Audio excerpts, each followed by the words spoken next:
Hello friends, welcome to Rajinikanth Kannada vlogs.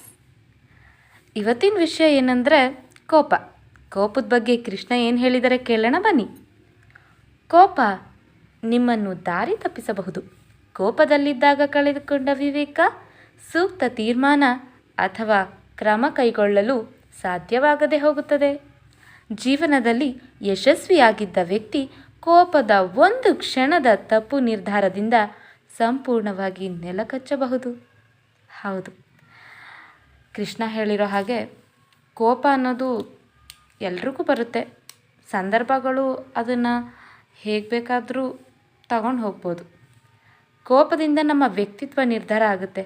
ಹೇಗೆ ಅಂದರೆ, ನಮ್ಮ ಕೋಪವನ್ನು ನೋಡಿ ಜನ ನಮ್ಮ ವ್ಯಕ್ತಿತ್ವನ ಅಳತೆ ಮಾಡ್ತಾರೆ. ಕೋಪ ಅನ್ನೋದು ನಮ್ಮ ವ್ಯಕ್ತಿತ್ವದ ಒಂದು ಭಾಗ ಅಲ್ವಾ? ಹಾಗೆ ಕೋಪ ಅನ್ನೋದು ಸಂದರ್ಭ ಪರಿಸ್ಥಿತಿಗಳು ಏನೇ ಬರಲಿ, ಕೋಪ ಅನ್ನೋದು ಯಾವುದನ್ನು ನೋಡಲ್ಲ, ಬಂದ್ಬಿಡುತ್ತೆ. ಬಂದಾಗ ನಾವು ಅದಕ್ಕೆ ಶರಣಾಗ್ಬಿಡ್ತೀವಿ. ಶರಣಾಗಿ ನಾವೇನು ಮಾಡ್ತೀವಿ, ನಮ್ಮ ಜೀವನದ ಅಸ್ತಿತ್ವವನ್ನೇ ಕಳ್ಕೊಬಿಡ್ತೀವಿ. ಹಾಗೆ ಸಂಬಂಧಗಳನ್ನ ಕಳ್ಕೊತೀವಿ. ಎಷ್ಟೋ ಸಲ ಒಳ್ಳೆ ಆಪರ್ಚುನಿಟೀಸ್ ಬರುತ್ತೆ, ಒಳ್ಳೊಳ್ಳೆ ಅವಕಾಶಗಳನ್ನು ಕಳ್ಕೊತೀವಿ. ಕೋಪ ಅನ್ನೋದು ನಮ್ಮಲ್ಲಿರೋ ಎಷ್ಟೋ ಒಳ್ಳೆಯದನ್ನು ಕಳ್ದಾಕುತ್ತೆ ಅಂದಮೇಲೆ ಕೋಪ ನಮ್ಗೆ ಯಾಕೆ ಬೇಕು ಅಲ್ವಾ? ಆದರೂ ಕೋಪನ ನಾವು ಬಿಡ್ತೀವಿ ಅಂದರೂ ಕೋಪ ನಮ್ಮನ್ನು ಬಿಡಲ್ವೇ? ಅದಕ್ಕೆ ಕೃಷ್ಣ ಏನು ಹೇಳ್ತಾರೆ ಕೇಳಿ. ಇದನ್ನೇ ಹೇಳಿದ್ದಾರೆ, ಕೋಪ ನಿಮ್ಮನ್ನ ದಾರಿ ತಪ್ಪಿಸುತ್ತೆ. ಕೋಪದಲ್ಲಿದ್ದಾಗ ನೀವು ಯಾವುದೇ ತರಹ ನಿರ್ಧಾರಗಳನ್ನು ತಗೋಬೇಡಿ. ಆ ತೀರ್ಮಾನ ನಿಮ್ಮ ಭವಿಷ್ಯಕ್ಕೆ ಕುತ್ತಾಗಬಹುದು ಅಂತ ಕೃಷ್ಣ ಹೇಳ್ತಾರೆ. ಒಬ್ಬ ವ್ಯಕ್ತಿ ಅಂದರೆ ಜೀವನದಲ್ಲಿ ತುಂಬ ಯಶಸ್ವಿಯಾಗಿರೋ ವ್ಯಕ್ತಿ ಕೋಪದ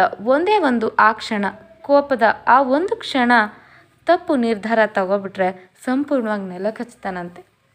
ಎಷ್ಟು ಸತ್ಯ ಅಲ್ವಾ ಫ್ರೆಂಡ್ಸ್? ಕೋಪ ಬಂದಾಗ ನಾವೇ ಮರ್ತು ಬಿಡ್ತೀವಿ, ಎದುರುಗಡೆ ಯಾರಿದ್ದಾರೆ ಅನ್ನೋದನ್ನು ನಾವು ಮರ್ತು ಬಿಡ್ತೀವಿ. ಕೋಪಕ್ಕೆ ಸಂಪೂರ್ಣವಾಗಿ ಶರಣಾಗಿರ್ತೀವಿ. ಆದ್ದರಿಂದ ಕೋಪನ ಕಂಟ್ರೋಲ್ ಮಾಡ್ಕೊಳ್ಳೋದು ಹೇಗೆ? ಕೋಪನ ಮಾಡ್ಕೋಬಾರ್ದು ಅಂದರೆ ಆಗುತ್ತಾ? ಆಗಲ್ಲ. ಆದರೆ ನಾವೇ ಅದಕ್ಕೆ ಒಂದು ಸೊಲ್ಯೂಷನ್ನ ಹುಡುಕೋಬೇಕು. ತುಂಬ ಕೋಪ ಬಂದಿದೆ ನಮಗೆ, ಎದುರುಗಡೆ ನಮಗೆ ಪ್ರಿಯವಾದ ವ್ಯಕ್ತಿ ಇದ್ದರೂ ನಮಗೆ ಕೋಪ ಬರುತ್ತೆ, ಬೇರೆ ಯಾರೇ ಇದ್ದರೂ ಕೋಪ ಬರುತ್ತೆ. ಏನು ಮಾಡಬೇಕು? ಕೋಪ ಬಂದರೆ ಏನು ಮಾಡಬೇಡಿ ಫ್ರೆಂಡ್ಸ್. ಸಣ್ಣ ಟ್ರಿಕ್ ಇದೆ. ಏನು ಗೊತ್ತಾ? ನಮಗೆ ತುಂಬ ಕೋಪ ಬಂದಿದೆ, ನಾವು ಆಫೀಸಲ್ಲಿ ವರ್ಕ್ ಮಾಡ್ತಿದ್ದೀವಿ ಅಥವಾ ಶಾಲೆಯಲ್ಲಿ ಅಥವಾ ಕಾಲೇಜಲ್ಲಿ ಮತ್ತು ಯಾವುದೇ ಪ್ಲೇಸ್ ಇರ್ಬೋದು, ಸಂದರ್ಭ ಇರಲಿ, ಸ್ಥಳ ಇರಲಿ, ಕೋಪಕ್ಕೆ ಸಂಬಂಧನೇ ಇಲ್ಲ, ಎಲ್ಲಿ ಬೇಕಾದರೂ ಬರ್ಬೋದಲ್ವಾ? ಆಗ ಕೋಪ ಬಂದಾಗ 1 ಸೆಕೆಂಡ್ ನೀವೇನು ಮಾಡ್ತೀರಾ? ಮೊದಲು ಕಣ್ಣು ಮುಚ್ಕೊಂಡು ನಿಮಗೆ ಪ್ರಿಯವಾದದ್ದು ಏನಾದರೂ ಆಗಿರ್ಬೋದು, ನಿಮ್ಗೆ ಪ್ರಿಯವಾಗಿರುವಂಥದ್ದು ವಸ್ತು ಆಗಲಿ, ತಿಂಡಿ ಆಗಲಿ ಅಥವಾ ದೇವರಾಗಲಿ, ನೀವೇನು ತುಂಬ ಇಷ್ಟಪಡ್ತೀರಾ ಆ ಒಂದನ್ನ ನೆನೆಸ್ಕೊಂಡು ನೀವೇನು ಮಾಡ್ತೀರಾ? ಕಣ್ಣು ಮುಚ್ಕೊಂಡು ನೆನೆಸ್ಕೊಳ್ತೀರಲ್ಲ, ನಂತರ ಜೋರಾಗಿ ಉಸಿರನ್ನು ಒಳಗೆ ತಗೊಂಡು ನಿಟ್ಟುಸಿರು ಬಿಡಿ. ಆ ಕ್ಷಣದಲ್ಲಿ ನಿಮ್ಗೆ ಏನಾಗುತ್ತೆ, ಮೈಂಡು ಸ್ವಲ್ಪ ರಿಲೀಫ್ ಆದಾಗ ಆ ಜಾಗದಿಂದ ನೀವು ಬೇರೆ ಜಾಗಕ್ಕೆ ಹೋಗ್ಬೋದು ಅಥವಾ ಅಲ್ಲಿಂದ ನೀವು ಆ ಕೋಪವನ್ನು ಕಂಟ್ರೋಲ್ ಮಾಡ್ಕೋಬೋದು. ಸಿಂಪಲ್ ಫ್ರೆಂಡ್ಸ್, ಇದನ್ನು ಮಾಡಿ, ನಿಮಗೆ ಕೋಪ ಖಂಡಿತ ಕಂಟ್ರೋಲ್ ಆಗುತ್ತೆ. ಕೋಪ ಬಂದಾಗ ನೀವು ಈ ಟ್ರಿಕ್ನ ಫಾಲೋ ಮಾಡಿ, ವರ್ಕ್ ಆಗ್ಬೋದಲ್ವಾ? ಓಕೆ, ಇವತ್ತಿನ ಈ ವಿಡಿಯೋ ನಿಮ್ಗೆಲ್ಲರಿಗೂ ಇಷ್ಟ ಆಗಿದ್ದರೆ ಲೈಕ್ ಮಾಡಿ, ಶೇರ್ ಮಾಡಿ, ಕಮೆಂಟ್ ಮಾಡಿ, ಸಬ್ಸ್ಕ್ರೈಬ್ ಆಗೋದಂತೂ ಮರೀಲೇಬೇಡಿ.